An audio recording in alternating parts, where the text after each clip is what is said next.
کہ رفیق و مونس و ہمدم حضور کی نعتیں، رفیق و مونس و ہمدم حضور کی نعتیں، رفیق و مونس و ہمدم حضور کی نعتیں، میری متاع شب غم حضور کی نعتیں۔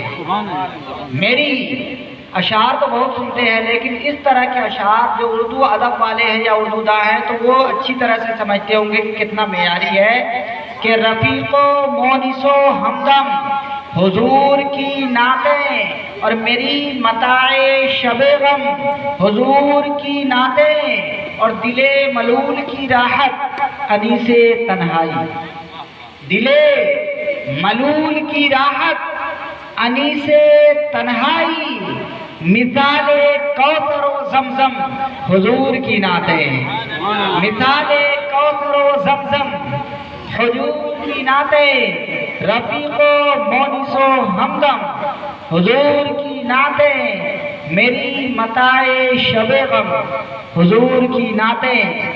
اور بات آ گئی تو اس انداز سے بھی سماعت کرتے چلے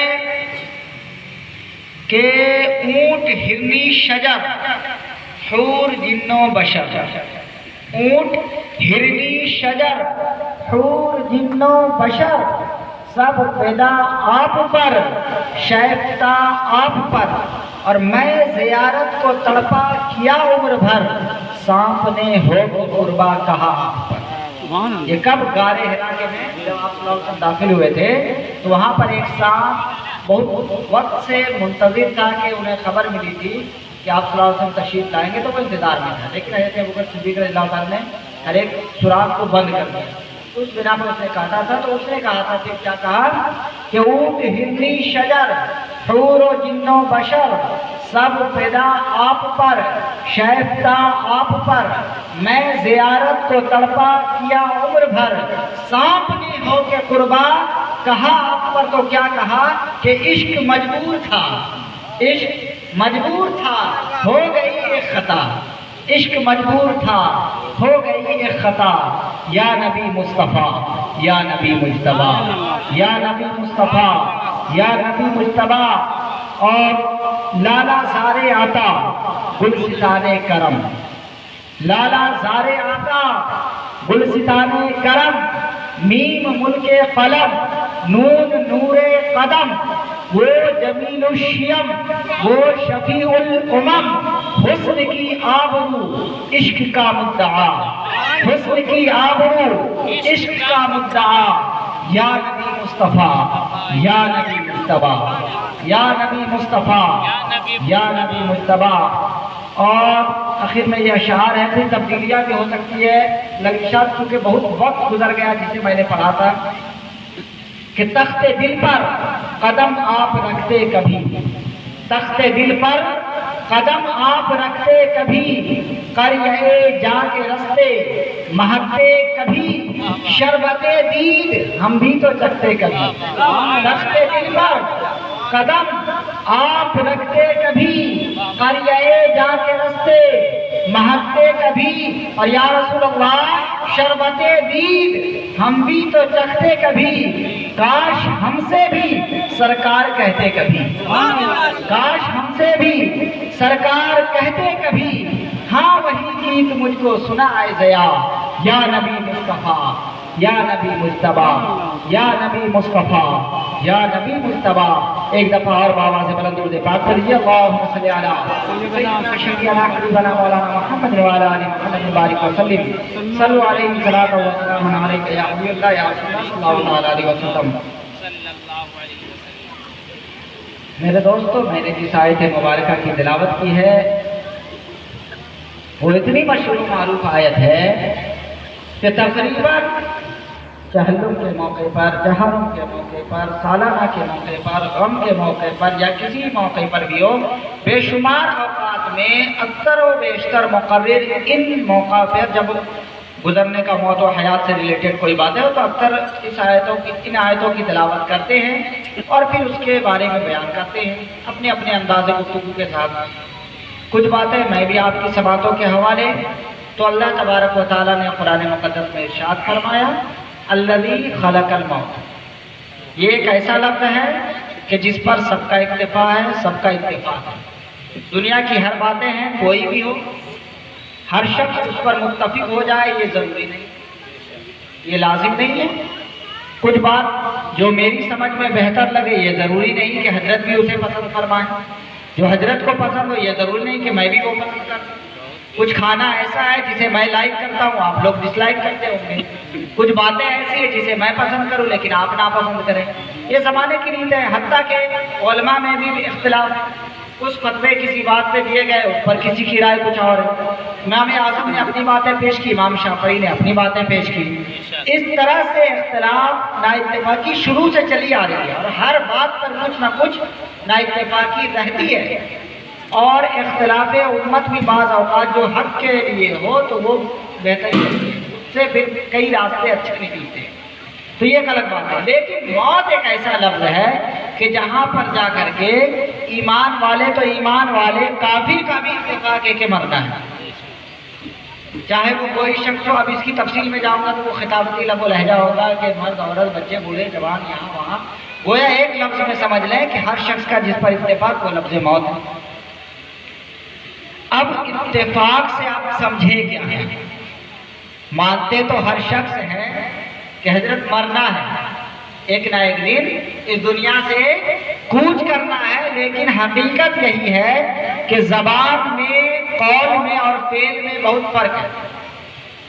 اگر بہتری سے ہم اس لفظ کو سمجھ لیں تو یہی کافی ہو جائے ہماری زندگی اور آخرت دونوں کو سنوارنے کے لیے۔ ایک لفظ کو صرف ہم سمجھ لیں صحیح طریقے سے، ایک ہوتا ہے کہ سمجھنا، ایک ہوتا ہے صرف جاننا۔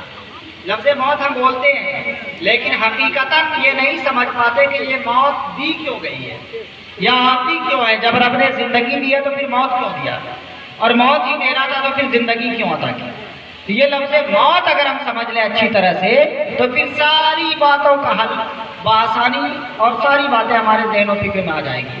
آپ کہیں گے جناب وہ کیسے؟ تو میں بتا دوں کہ موت جو ہے وہ اس واسطے آتی ہے کہ اللہ تعالیٰ نے خود فرمایا کہ ہم نے دونوں چیز جو دی ہے اس کا مقصد یہی کہ آزمائش ہے، لِیَبْلُوَکُمْ، تاکہ تمہیں جانچا جائے گا۔ اس موت کے ذریعے سے زندگی دے کر کے اس کے بعد موت کے ذریعے سے تمہیں جانچا جائے گا، آزمایا جائے گا۔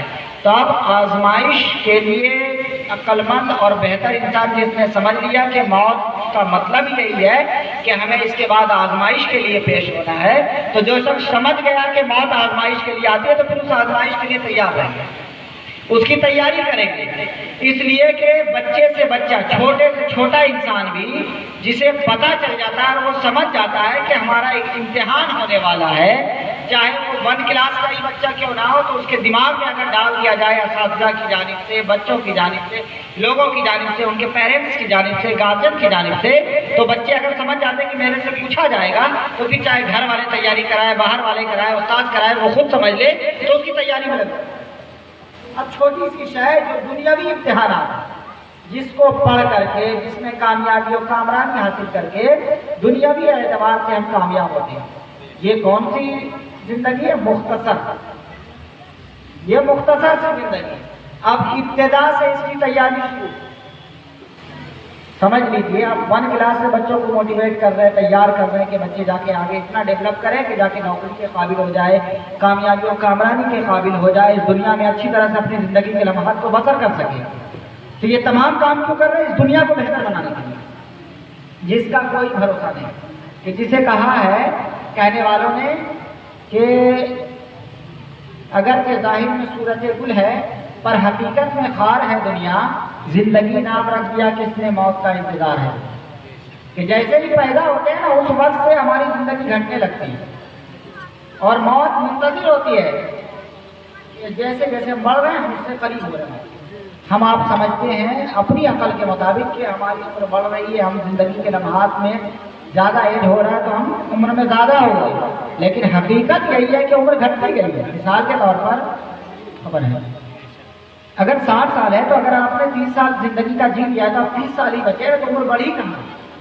100 روپیہ تھا میرے پاس، 50 روپیہ ہم نے خرچ کر دیا، اب بچا کہ 50 روپیہ۔ تو اب اسی طرح سے اگر مثال کے طور پر کسی کو 60 سال کی عمر ملی ہے تو اگر 30 سال آپ نے جی لیا تو بچا کیا ہے؟ 20 سال ہی تو